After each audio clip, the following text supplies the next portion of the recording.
Nadagdagan ng 2 bagong kaso ng Mpox sa Metro Manila at may isa pang binabantayan na posibleng kaso sa probinsya. Ayon sa Health Department, may tuturing na local transmission na ang mga yan. Nakatutok si Maki Pulido. Parehong mild case ng Mpox ang 2 bagong kaso sa bansa na nagpataas ng kabuuang bilang ng kumpirmadong kaso sa 12 simula July 2022.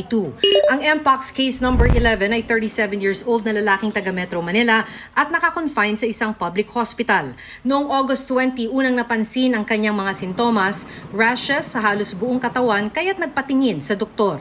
Nagpapagaling naman sa bahay ang 12 kaso ng Mpox, 32 years old na taga Metro Manila rin.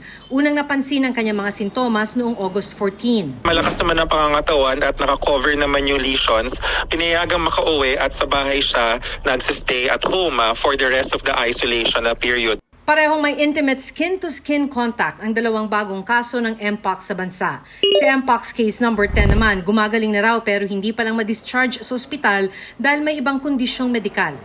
Sabi ng DOH, local transmission na ang mga kasong ito at hindi konektado sa outbreak sa Republic of Congo na nagresulta sa pagdeklara ng World Health Organization o WHO ng Public Health Emergency of International Concern. Now, with heightened awareness and increased detection by our dermatologists and other primary care providers, nakikita natin ngayon yung ating mga cases na most likely nandyan naman sa paligid. Merong binabantayan pero hindi pa kumpirmadong Mpox case sa isang provincial hospital sa Northern Samar. 5 hanggang 10 hinihinalang Mpox na kaso kada araw nga ang nire-report sa DOH pero hindi agad isinasa publiko hanggang hindi pa kumpirmado ng laboratory test.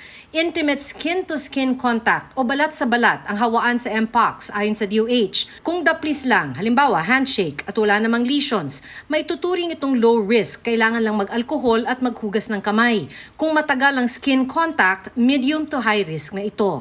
Intimate contact kapag nagyakapan, naghalikan, or nakipagtalik, ayan prolonged yan, which means it becomes medium to high risk, especially since hindi nakikita ng mga pasyente ang buong katawan nila.